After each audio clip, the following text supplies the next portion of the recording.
Hola, ¿qué tal? El Señor del Cielo les bendiga muchísimo.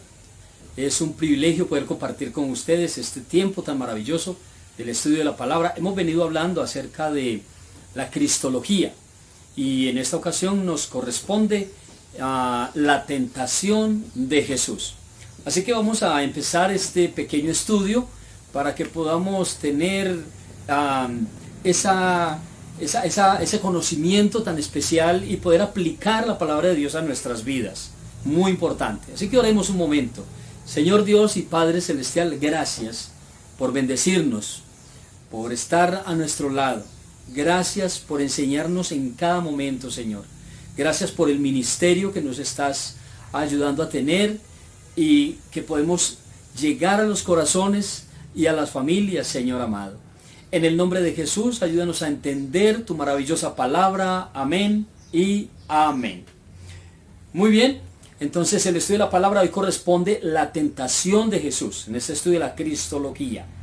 En la tentación de Jesús vamos a ir a la Biblia, yo tengo aquí la Reina Valera, y vamos a leer en el versículo 12 y 13 de Marcos capítulo 1. Dice así, el Evangelio de Marcos capítulo 1, versículos 12 y 13. Y luego el Espíritu le impulsó al desierto, y estuvo allí en el desierto 40 días, y era tentado por Satanás, y estaba con las fieras, y los ángeles le servían. Muy interesante. Primero que el Espíritu lo impulsó a ir, luego dice que Satanás era el que lo estaba tentando, y otras dos cositas: vivía entre las fieras, o estaba en esos 40 días entre los animales salvajes, y que los ángeles lo estaban ayudando cuidándolo de las fieras. Esas son cosas muy interesantes que le suceden al Señor. En la tentación, bueno, la tentación de Jesús es de importancia universal.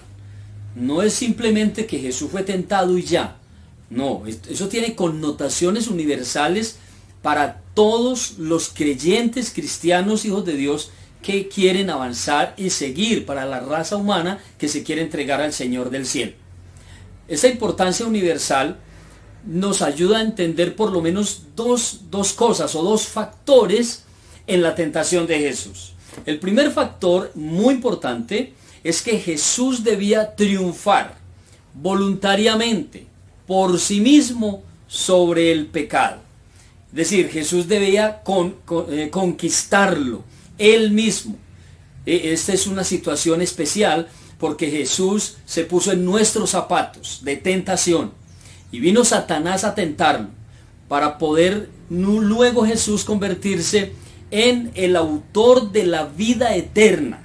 Antes de ser el autor de la vida eterna, él pasó esta situación de una tentación impresionante en su vida. El segundo factor no solamente es que debía conquistar el pecado y triunfar sobre el pecado, sino que debía de darle dignidad y fortaleza a su reino, porque acuérdense o recuerden que el Señor va a establecer o está estableciendo un reino.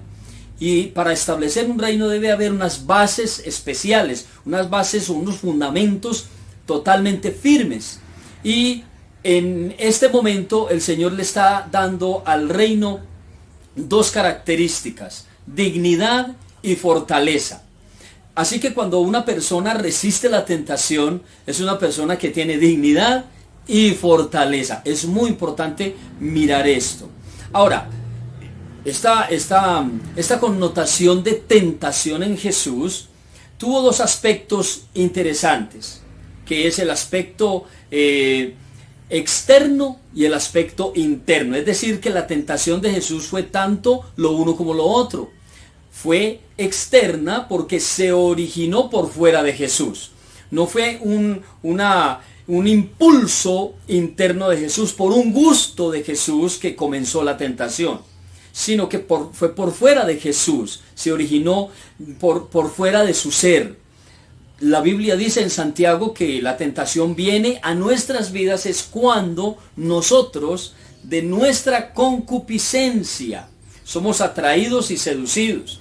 Nosotros desarrollamos unos gustos naturales, unas sensaciones naturales, una situación que viene a nuestra vida y desde ahí somos tentados, pero Jesús fue tentado por fuera, es decir, la tentación vino de afuera, así como cuando la tentación llegó donde Eva. Cuando la tentación llegó donde Eva y Adán, no fue interna, sino externa primeramente, porque se originó afuera de ellos. Pero fue interna porque conscientemente hubo una presión para hacer lo malo.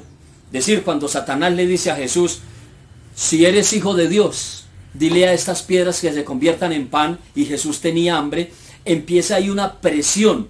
Tal vez, imagínese eso, Jesús pensando, bueno, ¿será que le digo a este diablo mentiroso que le demuestro que sí? Le demuestro que sí soy el hijo de Dios y hago que esto se convierta en pan. Porque se convierte en una situación interna, una presión interna. Pero no hay que ceder a las pretensiones de Satanás. Así que esa presión hace que el Señor del cielo voluntariamente decida hacer o ser totalmente obediente al Padre y no ceder a Satanás. La tentación de Jesús, mis amados, les digo que si Jesús resistió a la tentación, Él nos dará la fortaleza a nosotros y nos dará la dignidad a nosotros para que nosotros podamos resistir la tentación. ¿Por qué no resistimos a la tentación? Sencillo, porque nos gusta, porque queremos, porque esas son las cosas que nosotros estamos pues como anhelando. Y entonces se convierte como en una lucha en nuestra vida. Así que necesitamos pedirle al Señor que nos dé esa fortaleza y nos dé esa dignidad para poder triunfar sobre la tentación y ser así vencedores. Muy bien, el Señor del cielo les bendiga. Recuerden, les habló el reverendo Fernando Jaramillo del Ministerio Casa de Dios. Muchas bendiciones para cada uno de ustedes.